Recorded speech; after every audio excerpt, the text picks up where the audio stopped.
Dirt, Chapter 7. Dirt's secret is revealed. The days and weeks at Robert Frost passed slowly, but I still saw Dirt every afternoon. I would race home after PE, and there he'd be waiting for me, lazily sunning himself in the September sunshine, or napping contentedly spread out on the dead grass in front of the little crooked house. The first time I saw him lying there, I was alarmed, not realizing that horses and ponies sometimes slept prone instead of standing upright. The sight of Dirt snoring away on the ground was frightening. But he was fine, as always, peering up to grin at me with those thick, pink lips and exposing those enormous yellow teeth. His goofy grins always made me laugh. And every day, I became more and more convinced that what I had imagined about Dirt understanding me was actually real. He listened to my voice without hearing any words. Voice is different than speech, although most people think it's the same. It's what you feel and mean instead of what you say. Your voice is who you really are, not who you pretend to be. But it's easy to be overlooked when you don't speak aloud. Folks think you're stupid or you don't know your own mind. And yet Dirt seemed to hear me clearly despite it all. Dirt, come, I would wish, and he would head my way. Dirt, stop, I sometimes shouted silently, and he usually would stop, raising his head warily as if to tell me he was extremely bored and only cooperating out of obligation. But eventually he would comply, even if it took a minute or two. Amazingly, astonishingly. Want a treat? I'd wonder, hoping for silky pony whiskers to tickle my palm. Dirt's whiskers, his soft purplish pink lips felt good against my skin, and I often found myself yearning for his touch. I began to think about Dirt each night, as if I were trying to fall asleep during those long I began to think about Dirt each night as I was trying to fall asleep during those long September evenings. The last summer fireflies would still be out, bumping the glass, silently asking to be let inside, but the promise of winter, I could never wait for the snow, slid crisp breezes through my drafty window. Instead of staying awake and fretting about my father's special cider, Haywood Prune and Robert Frost Middle School, I would fret about my pony. I started to wonder where he slept, what he ate for dinner, if he found his way home after an afternoon visit with me, and if irritable Enid knew how to care for him the way he deserved to be cared for. Why did I grow to like Dirt so much and so quickly? Hard to say. It wasn't as though he was cuddly or sweet. He wasn't a pretty animal. If horses are ever pretty, and he sure wasn't pleasant. His one good eye often glared at me as if I were responsible for all his problems, and his size made it difficult for him to trot or even walk gracefully. Dirt liked to stand still a lot, sniffing for things to shove in his mouth, sometimes sticking his nose under my jacket. He liked to nip and loved to trick me by slowly rolling in a puddle and splashing until every inch of my pants and shirt was wet. If I tried to run away, he would follow, shaking off water every step of the way and finally lying his sopping wet pony head on my shoulder. Sometimes Dirt smelled like straw, like wet grass, like meadow, but more he smelled like other things not particularly pleasant. His yellow mane was rough to the touch, but his coat was slick and soft that early fall, soon to thicken long and downy as a willow. A ridge of dark amber and white speckled fringe grew up from hooves to haunch, and then again down from his chin to his throat, and all the way across his broad chest. He was solid and not all spongy underneath, despite his girth. When you leaned against his rump and rubbed his bulging belly, he didn't feel soft like I'd imagined. Dirt was dense as rock. He never looked away when I leaned against him in moments of unspoken friendship, and he didn't ply me with endless questions or make judgments about how I looked, my name that I didn't speak, the fact that my father drank and didn't really know how to be a regular father at all. Dirt didn't care about my not going to school or the 4-room crooked frame house where my father was sleeping his life away. Dirt didn't care that I locked my father's bedroom door each and every evening at 7 p.m. so he wouldn't forget where he was, who he was, that he even had a daughter at all, so he wouldn't forget all of it and stumble away. out of his room, out of the kitchen, out of the door, and down the front steps, so I wouldn't lose him the way I lost my mother. Dirt didn't care. Dirt didn't care about any of it, and I came to see that Dirt was a brave pony for the most part. When a truck blared loudly from down Mutter Street or Bellow Avenue, I was surprised that he didn't rear up the way a regular horse might. He didn't seem scared of me when I tried to shoo him home. He wasn't skittish about mosquitoes, flies, bumblebees, neighborhood dog barking, or anything that you might expect a pony to fear. I worried about every last thing for Dirt, but came to discover that there was one thing and one thing alone that terrified him. One warm, late September afternoon, when Dirt was visiting, I found out his secret by accident. I was filling an old plastic flower planter with water from the garden hose so my pony could have a cool drink. Dirt had spent the last hour nibbling on front yard weeds, and I thought he might be thirsty, but when I reached for the hose, he let out a high-pitched sound, not quite a neigh and not quite a scream. I dropped it immediately, and he settled. I reached for the hose again, and Dirt's one eye rolled back in his head. He skirted backward. All I had to do was just touch the hose, and that nervous Nellie would immediately swing up his old head and start his silly backward dance. I quickly kicked the hose under a deep pile of leaves. "It's okay, Dirt, see? The hose is gone. It's all okay now." He approached me slowly, one step at a time. I could see that his neck was damp and he was panting. "All gone. No need to be scared. Here, Dirt. Come here." I held up both hands to show him that they were empty, knowing that I'd frightened him somehow frightened me. What if I'd lost his trust? My eyes filled up and my throat closed at the thought. Then, I swear and cross my heart, Dirt trotted forward and laid his giant matted head on my shoulder and nuzzled my ear. When I turned to pat him, our lips brushed in a surprising, messy pony kiss. Maybe some folks would think this is disgusting and even might consider kissing a pony on the mouth kind of gross, but it isn't often that an animal tries to thank you for saving him, so gross or not, I waited until Dirt turned his head away before wiping my mouth with the back of my hand. After all, even a pony can have hurt feelings. Chapter 8, Delivering Dirt from Danger. I had never planned for Dirt to move in with me. It wasn't as if I wanted to give up my small bedroom to his big butt, and there sure wasn't any extra space in my little crooked house. But when I saw the wooden sign planted at the end of Enid's driveway during my evening walk in search of old pumpkins, I thought I might just pass out cold then and there on the side of the road. My stomach churned at the sight of the slanted slab of wood, a sign sloppily painted with 6 red words. For a minute, I thought I was having a nightmare and pinched my arm just to be sure. I couldn't be. Pony for sale.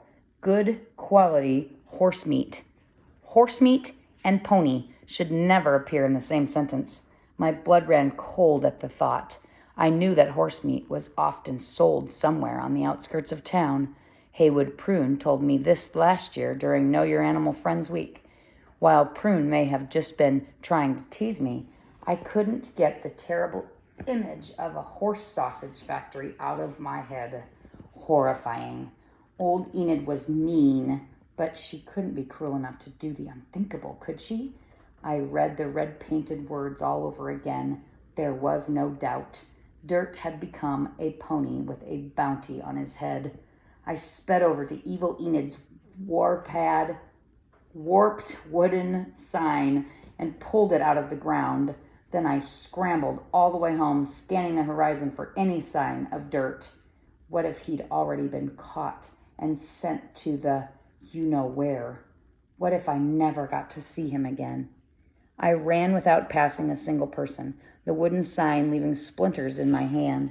If Enid or anyone else saw me dashing down the road with a horse meat sign clutched under my arms, I'd be in hot water, and hot water was exactly what I needed to avoid if I was to protect my pony from harm. I was Dirt's one and only friend, and he was mine. And finally, when I made it home, Dirt was there, rudely rooting around the new pumpkins on my front steps, just as though he'd received a personal invitation. He looked up at my arrival, A narrow piece of white plastic, perhaps gnawed from a corner of Enid's lemonade pitcher, hung from his mouth like a giant cigarette. His one eye glistened, and he bobbed his enormous head up and down in a proud pony greeting. To my surprise and amusement, half of his heft was actually hidden backward, all the way inside my little crooked house, while his front half proudly revealed itself in the afternoon sun. It was evident that this rude pony had backed himself through my front doorway to have better access to his pumpkin snack. Darn it, Dirt, I thought, so relieved that I was angry. Darn it, don't you have any manners? Don't you know it's not polite for a pony to wedge his rear into someone's home? And the idea came to me just like that. Brilliant. I'd rescue Dirt from danger. I'd make sure he was never scooped up by any horse meat factory and would never have to return to Enid's grasp. I'd hide and protect him. I'd move Dirt into my house. All of a sudden, I realized that it was late in the day and my father might be awake. What if he noticed that a 300-pound pony had parked himself halfway into our house? I wasn't sure that he'd be pleased. I shot ahead and started inside, gently smacking Dirt's muzzle so he'd let me through. Polite as a pony can be, he pirouetted backward, and I nudged myself in the door. Out, I instructed him. Out the door now. Just as I'd thought, my father was wide awake, sitting at the kitchen table with a big mug of his special cider. He nodded at me and grinned. I grinned back, dropping the horse meat sign on the floor. While I wasn't used to my father sitting at the table the way other fathers might wait for their dinners, I was happy to see him upright. Well, my father raised his eyebrows and took a long sip from his cup. Then he winked. I tried to wink back, but my eyelid got stuck midway. I see you have a new friend, darlin'. I shrugged. Had my father noticed that Dirt's enormous backside had been crammed into our house just a few moments earlier? Then my father laughed and pointed. Apparently, Dirt had chosen to ignore my instructions and follow me all the way into the house without knowing. Now wasn't the proper time to remind him of his manners, but I was definitely annoyed and turned myself around to give him my most critical look. Dirt smacked his lips. "Who's your buddy?" My father stood up from the table, swaying from side to side, then sat back down again. "Nice-looking animal, but what's he doing in the house?" I ignored the question and slid my arm around Dirk's neck, resting my cheek on his nape. My father would have to understand the urgency, the danger Dirt was in. "The both of you look like two peas in a pod," my father smiled. I nodded. Dirt may have nodded too, but I felt like crying. "You okay, darling?" My father looked alarmed. I shrugged, looking down so he wouldn't see my face. I wanted my father to understand the importance of saving Dirt, but I didn't want him to see me cry. "Hey, wait a minute. Hey, wait a sec." My father stood up again, this time straight and steady. "This isn't the pony old Enid's trying to sell, is it? Why, the boys at the orchard were talking about it, that she's selling her pony for horse meat." I may have sniffled. I looked at my father imploringly. He walked over to where I was standing and rubbed Dirt's muzzle, as if he had been rubbing pony muzzles for his whole life. Dirt's entire body quivered with delight. "Well, we won't have it, will we, yonder girl? We can't allow this fine figure of a horse to be sent up river." I wish I had the money to pay for him. I knew we were short on cash, but we were always short on cash, and this time I just didn't care. I didn't care about anything but saving Dirt. Maybe we could keep him out back for a time. My father combed his long salt and pepper hair with his fingers. "I could tie him to that old apple tree until I save enough from the orchard to pay Enid." I shook my head vehemently. No pony of mine was going to be kept outside tied to a rotten apple tree, particularly with winter coming. And anyway, anybody could spy him behind our house out there in the wide open. That would be serious trouble for us and even worse trouble for Dirt. Dirt started nibbling my father's belt. I felt my father's huge hand stroke my head slowly. "Can't bear to see my girl unhappy," he said softly. "You've had enough of that to last a lifetime. If this here pony can make my yonder girl smile, well, then we'll do what needs to be done. Any ideas, darlin'?" I nodded quickly and pointed to my bedroom. He can live there, I thought, looking at my father plaintively. His eyes widened. Dirt rubbed his nose against my father's hand. "In the house?" my father asked incredulously. I nodded again. Well, he drawled slow as molasses, a technique my father used when not wanting to give me an answer. Well, I never heard of such a thing. My heart dropped. There were many things unheard of in my life. Why was this the time to draw the line? It was unheard of that I was teased unmercifully at school, and unheard of that my father spent half of his life now with a glass of cider in his hand. It was unheard of that my mother wasn't there to understand. I took both of my father's hands in my own and squeezed. I pressed my face into his chest. "Yonder," he said, hugging me. "You know I'd do anything for my girl, but—" I dropped his hands and threw myself onto the kitchen chair, burying my head in my arms. I may have been a tad overly dramatic, but this was a matter of life and death. If you're going to be overdramatic, life or death seemed like good reasons. Dirt snuffled. My father cleared his throat. "Well," he drawled again. "Well, now, I surely don't like to see you all upset yonder, but I just don't really know.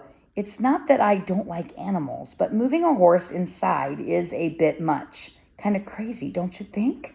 I shook my head. "Come on, darling, let's be sensible." I shook my head again. Sensible wasn't in my vocabulary when it came to dirt. My father sighed. I could tell that I was wearing him down. He never had much endurance. "Craziest thing I've ever heard, but I suppose it's okay if you figure out how to take care of him and clean up after him. Not work for the faint-hearted, darling, just for a short while. Yonder, just a day or so." Thinking about it some, I remembered that I had a pet turtle myself once. I thought that was long ago, a long, long time ago. My father staggered in place for a minute, and I saw his eyes glaze over and the way they did when he needed to rest. "Hey, darling, would you mind helping your old dad back to bed? And bring me a cold one from the refrigerator if it's not too much trouble. Got to get some rest if I'm going to make it over to the orchard in the morning." It was still late afternoon. The sun hadn't even started to set, and yet my father had agreed to the unagreeable.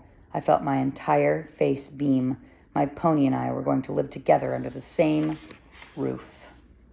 Chapter 9. How to care for a horse in the house. Imagine sneaking over 300 pounds of hide and hair into your house. Imagine that this hunk of heaven is a pony from the Shetland Islands. Welcome to my world. It wasn't crazy, I can tell you that. Houses aren't built for ponies, or ponies for houses. Of course, I chose to ignore this and decided that the responsible thing would be to research the subject on Sunday at my favorite place in the whole world, the shelter library. The shelter library is small, studded with gleaming stone on the outside and lined with worn cherry wood inside. Maybe it's all that wood that makes me dizzy, but every time I step through the door and inhale that familiar fragrance, my head starts to spin and my heart beats just a little bit faster. No kidding. There's a whoosh of dust mixed with orange oil and book perfume. What's book perfume? I'm not sure, but I do know that there's nothing else like it. Yellowing paper, crumbling bindings, the scent of adventure and mystery. And then there's the quiet. The library is the perfect place for someone who doesn't speak. The library's silence stuns me, and every time not a word is spoken, except for whispering now and then. But the shelves and shelves of books quake with questions and answers. Sentences shudder. Whole paragraphs pant. I love the shelter library, and that Miss Alcott, the librarian, is never surprised to see me, but nods with a smidgen of a smile when I come in. Miss Alcott is pretty old, probably around 40, with a mound of impressive orange dreadlocks that swing and clatter each time she moves. It must be the little purple beads sewn in at the end that make the clattering sound.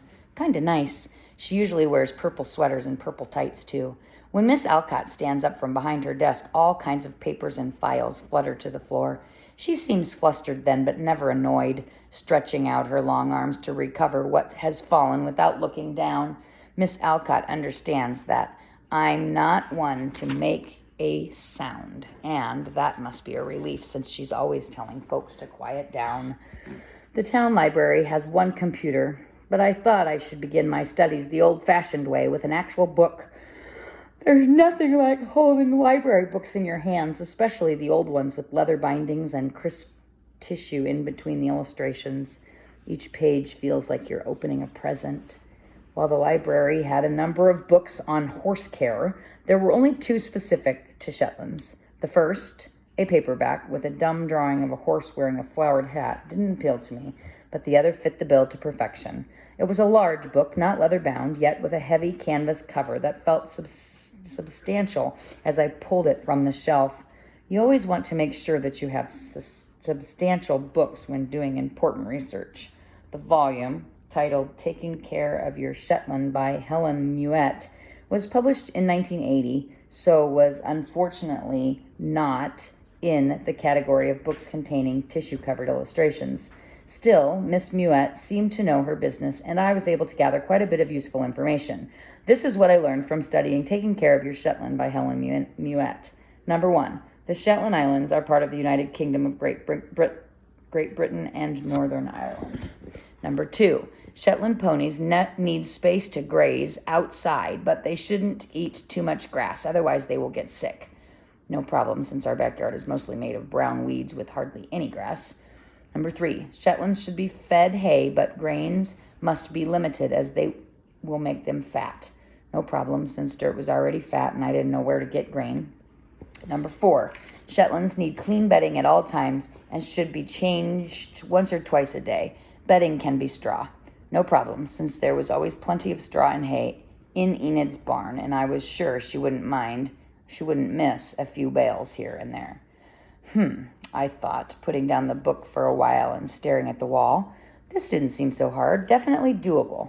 I opened the book again to review a list of other supplies I would need. It looked as though I'd have to get my hands on a shovel, wheelbarrow, and giant tub for water. I also learned that it was possible to teach a pony to pee and poop on command outside with consistent training. Not that there was any choice in the matter. Even I wasn't up for cleaning after dirt in the bedroom. Gross. When I finished with the Muet book, I headed for the library computer. Luckily, there wasn't the usual crowd of computer geeks waiting in line, and I hopped right on without skipping a beat. Of course, it's important not to believe everything you read online. Once I found a site that advertised the sale of a talking cockroach. Another time, when trying to finish work for school, a picture of a woman with 3 actual heads popped up. You never know who's really posting these things on the internet, so I've learned to proceed with caution. After all, it is a bit distracting to see multiple heads and talking cockroaches when you're trying to learn stuff about the ancient Greeks or Shetland ponies. I was happy, however, that my online Shetland research appeared to be on the level. I read about a family in Rhode Island that kept 2 ponies in the house. There were real videos of the whole family watching television together, the ponies' heads perched over the couch. I also confirmed that it was indeed possible to house train a Shetland, and that this family even enjoyed outings with one of the ponies, seating him right in the back seat with the kids. The other ponies stayed at home because he was prone to car sickness. In Canada, an elderly couple kept their Shetland in the house for years, turning an old wooden chair upside down for a hay trough. Their pony learned to drink from the bathroom sink tap. A pediatrician in Ireland housed his pony in the kitchen, where the animal was taught to use a tree stump for a step stool in order to help himself to cookies in the pantry.